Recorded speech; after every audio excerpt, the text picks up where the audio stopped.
Since this computer is from 1983, the foam and foil pads in the Keytronic keyboard have completely degraded, and it's now impossible to type on it. This is very typical, and all of these computers are going to be like it. So to fix it, remove the keyboard from the computer and take the PCB off. You'll see all the degraded foam and foil pads. All of these need to be taken out completely. The foam has degraded, and there's a little plastic disc under them that's stuck into the key switch. So what you do is you need to use a little pick or a similar tool and pop each one of those little pads out of there. All traces need to be removed, including the plastic disc that sits underneath the old foam that has completely degraded.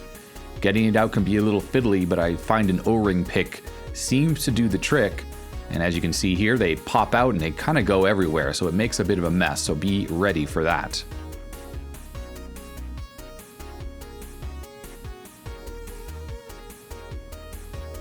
I advise wearing eye protection as well because they can fly right into your eyes. After you get all the little discs out, tilt the keyboard over to get any last remnants out, and then clean up your workbench by vacuuming up all the debris.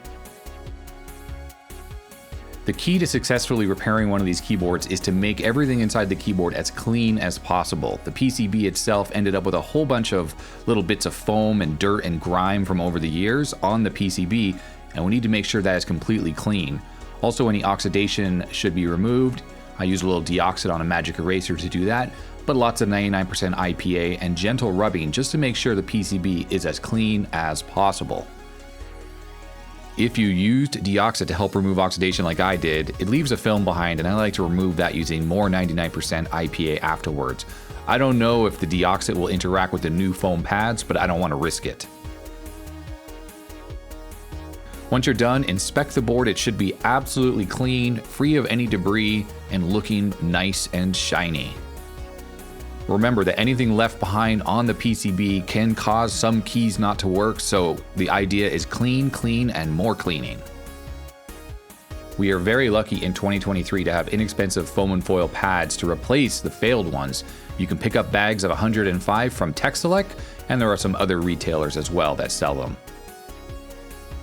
I put on gloves for this part because I don't like to get my finger oil onto the new foam and foil pads. This part's probably optional. What I like to do when replacing the foam and foil pads is gently place the new pads into all of the positions on the keyboard. This allows me to go quicker when I'm actually pushing those new pads into the keyboard. Now is the long, tedious process of attaching each of the foam and foil pads into the key switches.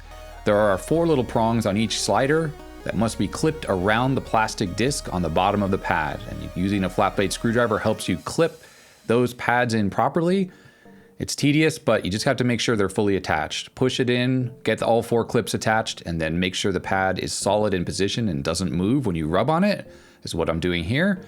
And then you just go through and repeat that process for every single slider and key switch on the entire keyboard.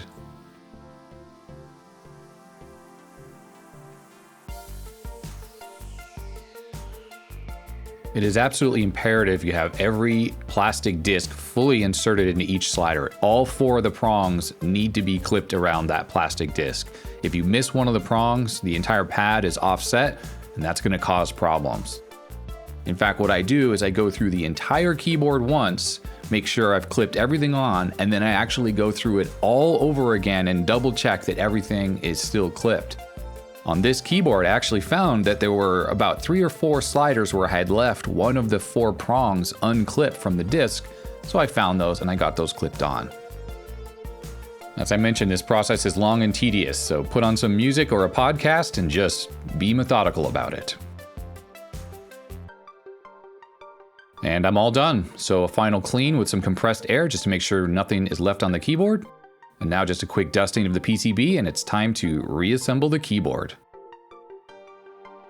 When reinstalling the screws, I recommend turning the screw backwards first until you hear it click, and then turn forward. That way you're not creating new threads inside the fragile old plastic.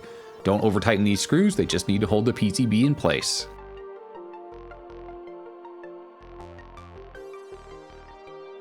And we're done. I just push on every single key, make sure nothing is binding, nothing sounds weird or makes squeaky noises, and we're ready for testing. And would you look at that? The keyboard is absolutely working. I tested this keyboard and every single key works perfectly. I recommend pushing each key a couple times, make sure you don't have any repeats or missed key presses. And luckily, on this Franklin Ace 1000, every single thing works and I am happy.